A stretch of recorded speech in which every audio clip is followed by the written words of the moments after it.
स्वागत है दोस्तों।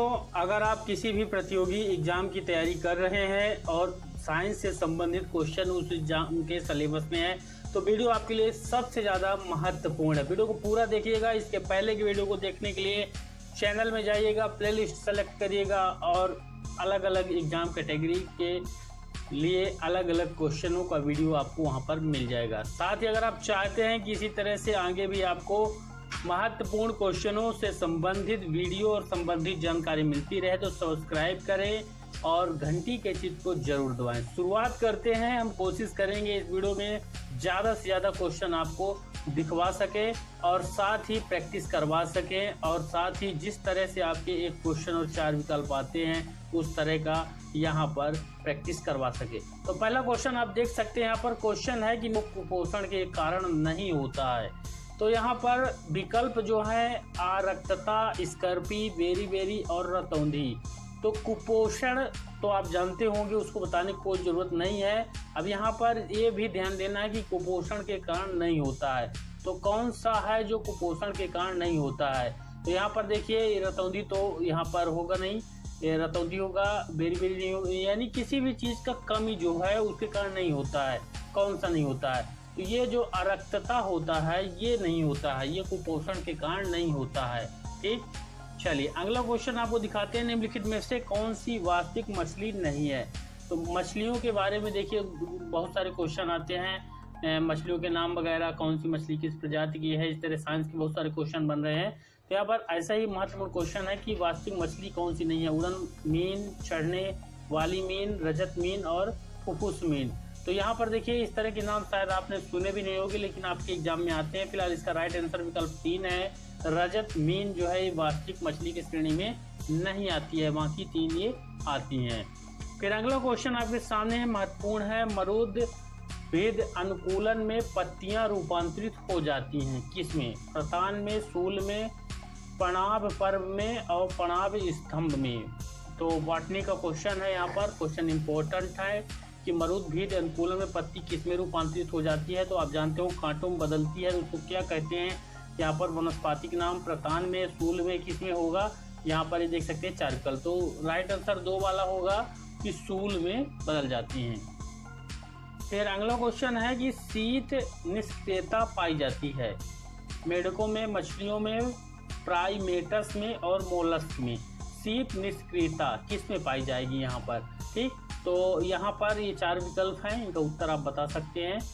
चलिए मैं इसका उत्तर बताता हूँ। इसका राइट आंसर यहाँ पर होगा प्राइमेटस। इसमें शीत निष्क्रियता पाई जाती है, यानी शीत में निष्क्रिय हो जाते हैं। अगला क्वेश्चन आपके सामने है। फेफड़ों का पृष्ठ क्षेत्रफल बढ़ जाता है। ये आप जानते हैं, फेफड़े फूलते और सिकुड़ते हैं। तो फेफड़ों का पृष्ठ क्षेत्रफल बढ़ जाता है किसके द्वारा? वायु कोष्ठकों के द्वारा, फ्लूरा के द्वारा, ब्रेंकियोलो द्वारा और रक्त वाहिनियों के द्वारा। किसके कारण बढ़ जाता है? तो आप जानते हैं फेफड़े जो है तो वायु को शुद्ध वगैरह करते हैं इससे। ये वाला जो ऑप्शन है ये सभी लगाएंगे, लेकिन ये राइट आंसर नहीं होगा क्योंकि इंटरनल जो प्रक्रिया होती है वह अलग होती है। तो इसका यहाँ पर ये देख सकते हैं रक्त वाहिनियों द्वारा जो है तो फेफड़ों का जो पृष्ठ क्षेत्रफल वह बढ़ जाता है, वहाँ पर रक्त जो है तो इकट्ठा हो जाता है रक्त वाहिनियों द्वारा। ठीक, अगला क्वेश्चन है। यहाँ पर देखिए किस प्रकार की कोशिका विभाजन में गुणसूत्रों के जोड़े बनते हैं? समसूत्री में, असूत्री में, अर्धसूत्री में, उपयुक्त सभी में। तो यहाँ पर देखिए क्वेश्चन इंपॉर्टेंट इसलिए हो जाता है कि कोशिका विभाजन में गुणसूत्रों के जोड़े बनते हैं यहाँ पर, यानी सम में नहीं बनते हैं यहाँ पर। तो स्पेशल टाइप का है, कौन सा है चलिए बताते हैं आपको। जो अर्धसूत्री विभाजन होता है कोशिकाओं का उसमें गुणसूत्रों के जोड़े बन जाते हैं। राइट आंसर 3 नंबर है। फिर अगला क्वेश्चन है कि जब ध्वनि तरंगे चलती हैं तो वे अपने साथ ले जाती हैं द्रव्यमान, ऊर्जा, माध्यम के कण और विभवांतर। कौन सा होगा यहाँ पर? बताएं आपकी तैयारी कैसी चल रही है। मुझसे पहले आप इनके उत्तर बता के अपने प्रैक्टिस को यहाँ पर अंदाज़ा लगा सकते हैं कि ठीक चल रही है। तो ध्वनि तरंगे चलती हैं तो वे अपने साथ ले जाती हैं, क्या ले जाती हैं? चलिए मैं इसका उत्तर बताता हूँ, वह ऊर्जा अपने साथ ले जाते हैं। विकल्प 2 सही होगा। अगला क्वेश्चन है रॉकेट किस सिद्धांत पर काम करता है? तो संवेग संरक्षण, ऊर्जा संरक्षण, बर्नौली का प्रमेय, एवोगैड्रो का परिकल्पना। तो यहाँ पर ये देखिए फिजिक्स का क्वेश्चन यहाँ पर आ गया। तो संवेग संरक्षण के सिद्धांत पर रॉकेट का सिद्धांत होता है फिजिक्स में, आपको इसका पूरा जो है तो सिद्धांत मिल जाएगा व्यंजक के साथ। ठीक, अगला क्वेश्चन आपके सामने है, इनमें से कौन सी एल्युमिनियम की मिश्र धातु है? केमिस्ट्री का क्वेश्चन है, रसायन का है। तो यहाँ पर देखिए एल्युमिनियम की मिश्र धातु पूछा है, जर्मन सिल्वर, मैग्नीशियम, पीतल और कंसा। यहाँ पर एल्युमिनियम का कौन सा है यहाँ पर देख सकते हैं।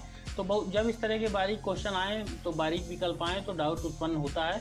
चलिए मैं बताता हूँ। तो मैग्नीशियम जो है ये एल्युमिनियम का मिश्र धातु है।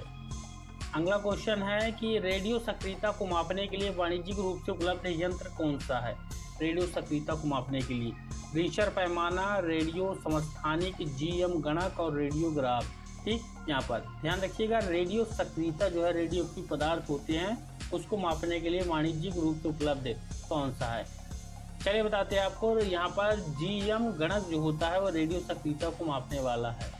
फिर अगला क्वेश्चन है कि लार में इनमें से कौन सा एंजाइम पाया जाता है? सबसे इम्पोर्टेंट, लार सभी के मुंह में बनती है जितने भी जीवित प्राणी हैं।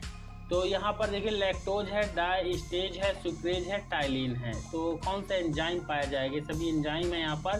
तो ये टाइलिन 4 नंबर वाला जो विकल्प है यह पाया जाता है लार में। फिर अगला क्वेश्चन है कि BCG टीके में से C शब्द से क्या मतलब है? क्या समझते हैं? BCG ये 3 का शॉर्टकट है। अब इसमें C का क्या मतलब है? ठीक, तो कैलमेट, कफ, क्लोरीन और कैडमियम। यहाँ पर तो इस तरह क्वेश्चन बड़े लॉजिकल हो जाते हैं और आज के समय में इसी तरह के क्वेश्चन आते हैं। तो यहाँ पर देखिए 4 विकल्प हैं यहाँ पर, ये देख सकते हैं। तो C का क्या मतलब है चलिए बताते हैं आपको। कैलमेट है, ये BCG का है कैलमेट, C का मतलब है यहाँ पर कैलमेट। फिर अगला क्वेश्चन है, पौधों के गौण विकास के लिए निम्न में से कौन सा ऊतक जिम्मेदार है? गौण विकास के लिए कॉर्टेक्स है, कैबियम है, फ्लोएम है और जाइलम है यहाँ पर। चलिए इसका उत्तर बताते हैं आपको। इसका राइट आंसर है विकल्प 2 कैबियम। अगला क्वेश्चन आपके सामने है, क्वेश्चन नंबर 14। निम्नलिखित में से कौन सी श्रेणी सबसे अधिक संकेंद्रित ऊर्जा का स्रोत है? कौन सी श्रेणी है? सबसे अधिक मतलब ऊर्जा वहाँ पर इकट्ठी होती है, इकट्ठी रहती है। स्टार्च में, प्रोटीन में, विटामिन में, वसा में। तो आप जानते हैं वसा जो है ऊर्जा का स्रोत है, वसा है। वसा में सबसे ज़्यादा वसा यानी चर्बी। फिर अगला क्वेश्चन है, डायाफ्राम गर्भ निरोध के साधन है, यह स्थित है कहाँ पर स्थित होता है? डायाफ्राम जो है गर्भ निरोध का साधन है, स्थित होता है गर्भाशय ग्रीवा के ऊपर, फ्लैपिंग ट्यूब में, गर्भाशय में। कोई भी विकल्प सही नहीं है। तो यहाँ पर देखिए यहाँ पर कौन सा हो सकता है? सभी विकल्प बारीक अंतर के साथ हैं। तो इसका राइट आंसर है गर्भाशय ग्रीवा के ऊपर ये डायफ्राम गर्भ निरोध साधन जो है इसको फिट किया जाता है। ठीक, फिर यहाँ पर अगला क्वेश्चन है, मानव मस्तिष्क किसके रूप में संकेत प्राप्त करता है और उसको भेजता है? रासायनिक आवेग के रूप में, चुंबकीय आवेग के रूप में, विद्युत आवेग के रूप में और यांत्रिक आवेग के रूप में। इम्पोर्टेंट क्वेश्चन है, लॉजिकल क्वेश्चन है, साइंस का क्वेश्चन है कि मनुष्य का जो दिमाग है वह संकेत को किस रूप में प्राप्त करता है और भेजता है यहाँ पर। तो यहाँ पर देखिए ये कौन सा होगा? तो यहाँ पर होगा विद्युतीय आवेग के रूप में। ठीक, फिर अगला है, हमारे शरीर में ग्लूकोज किस रूप में संग्रहित होता है? ग्लूकोज का सब उपयोग किए होंगे। तो हमारे शरीर में भी ग्लूकोज की आवश्यकता पड़ती है और यह इकट्ठा रहता है किस रूप में? तो राइट आंसर यहाँ पर हो जाएगा ग्लाइकोजन के रूप में, विकल्प नंबर 4। अगला क्वेश्चन आपके सामने है, घास के अध्ययन को क्या कहा जाता है? तो घास का अध्ययन होता है स्पेशल तौर पर, तो उसको पैलेंटोलॉजी, एग्रोस्टोलॉजी, फाइकोलॉजी और पोमोलॉजी, इनमें से मतलब किस में अध्ययन किया जाता है घास का? तो आपको बताना है। 4 विकल्प है, थोड़ा समय भी आपको दे देते हैं। चलिए मैं बताता हूँ। एग्रोस्टोलॉजी के अंतर्गत घास का अध्ययन किया जाता है। अगला क्वेश्चन है कि पश्चिमी देशों में कई बच्चों को बहुत कम धूप मिलती है और वे विकसित नहीं होते हैं, वे किस बीमारी से ग्रस्त हो जाते हैं? मर्जमस, कोशियोरकर, सूखा रोग और रंग दृष्टिहीनता। यानी यहाँ पर जो है धूप नहीं मिलती है और ज़्यादातर पश्चिमी देश में है ऐसा। तो कौन सा बीमारी होगा उनको? ठीक, धूप से। तो यहाँ पर राइट आंसर आपको बताते हैं सूखा रोग से वह पीड़ित हो जाते हैं, ग्रसित हो जाते हैं धूप नहीं मिलने का।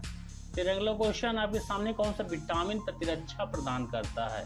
प्रतिरक्षा प्रदान करता है, vitamin A, vitamin C, vitamin K, vitamin D. तो प्रतिरक्षा यहाँ पर कौन सा प्रदान करेगा? बहुत ही इंपॉर्टेंट क्वेश्चन है, चलिए आपको बताते हैं। विटामिन सी, विटामिन सी हड्डी वगैरह ये है मजबूत करता है और उससे प्रतिरक्षा मिलती है। अगला क्वेश्चन है यहाँ पर देखिए कि लौंग एक है, यानी लौंग क्या है? लौंग फ्लावर है, फ्रूट है, सीड है, डाइड फ्लावर बड है, क्या है? फ्लावर यानी फूल है, या फ्रूट मानी फल है, फूल है, फल है, या फिर बीज है, क्या है? लौंग।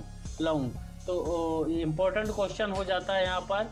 ये 4 विकल्प आपके सामने हैं, तो चलिए इसका राइट आंसर आपको बता दें। तो ड्राइड फ्लावर बड है ये, इसको बोलते हैं ड्राइड फ्लावर बड, ठीक, यानी फूल है लेकिन वह ड्राइड फ्लावर बड में आएगा, डायरेक्ट उसको फ्लावर नहीं बोल सकती है, ठीक।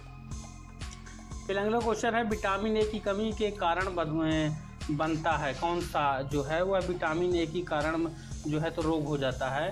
तो यहाँ पर आँख से संबंधित जो बीमारी होती है उसको रतौंधी यानी रात में नहीं दिखता है, वो विटामिन ए की कमी से होता है। 3 नंबर होगा इसका राइट आंसर। अगला क्वेश्चन है कि निम्न में से कौन सा अर्धचालक नहीं है? ठीक, एक होता है चालक, एक अर्धचालक, तो अर्धचालक नहीं है सिलिकॉन, क्रिप्टोन और सेलेनियम और जमीन। यहाँ पूछा गया है नहीं है अर्धचालक, ठीक। तो यहाँ पर देखिए 4 विकल्प है आपके सामने, चलिए इसको उत्तर बताते हैं आपको। इसको राइट आंसर हो जाएगा क्रिप्टोन जो है यह अर्धचालक नहीं है, ठीक। फिर अगला क्वेश्चन आपके सामने है कि जब पानी जम जाता है तो उसका घनत्व क्या हो जाता है? जम जाता है यानी बर्फ बन जाता है, जमने के बाद बर्फ बनेगा तो उसका घनत्व क्या होगा? घनत्व घट जाता है, शून्य हो जाता है, नियत रहता है, बढ़ जाता है। तो यहाँ पर देखिए ज़्यादातर तो लगाएंगे कि घनत्व जो है बढ़ जाता है, ठीक, क्योंकि जम जाता है बर्फ। लेकिन यहाँ पर इम्पोर्टेंट चीज़ है कि घनत्व क्या होता है? घट जाता है उसका।